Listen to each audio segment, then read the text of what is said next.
E-rupee December 1 പുറത്തിറക്കുമെന്ന് Reserve Bank. നിലവിലെ currency നോട്ടുകൾക്ക് പുറമെയായിരിക്കും ഇ-റുപ്പി വിനിമയം. ഇടപാടുകൾ കൂടുതൽ സുഗമവും വേഗത്തിലാകുമെന്നും RBI അറിയിച്ചു. PB അനൂപ് ചേരുകയാണ്. അനൂപ്, ഇപ്പോൾ സാധാരണക്കാരിലേക്ക് ഈ ഡിജിറ്റൽ രൂപ എത്തുമ്പോൾ ഇതിന്റെ വിനിമയം സംബന്ധിച്ച്, വിതരണം സംബന്ധിച്ചൊക്കെ അറിഞ്ഞിരിക്കേണ്ട പ്രധാനപ്പെട്ട കാര്യങ്ങൾ എന്തൊക്കെയാണ്?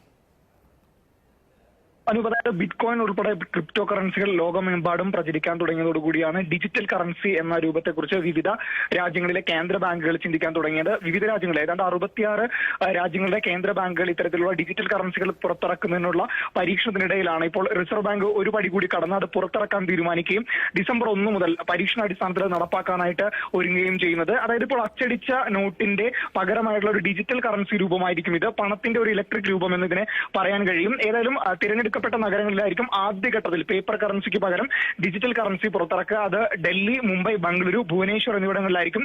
ഡിസംബർ 1 തീയതി SBI അടക്കമുള്ള 4 ബാങ്കുകൾ വഴി ഡിജിറ്റൽ കറൻസി ആളുകൾക്ക് വാങ്ങിക്കാനും അല്ലെങ്കിൽ ശേഖരിക്കാനുള്ള അവസരമുണ്ടാവുക.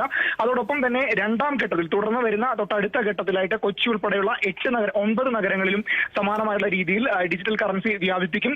കൂടുതൽ ബാങ്കുകളിലേക്കും രണ്ടാം ഘട്ടത്തിൽ കൊച്ചി ഉൾപ്പെടെയുള്ള നഗരങ്ങളിലേക്ക് കടക്കുമ്പോൾ കൂടുതൽ ബാങ്കുകളും ഇതിന്റെ ഭാഗമാകും എന്നാണ് അറിയിച്ചിട്ടുള്ളത്.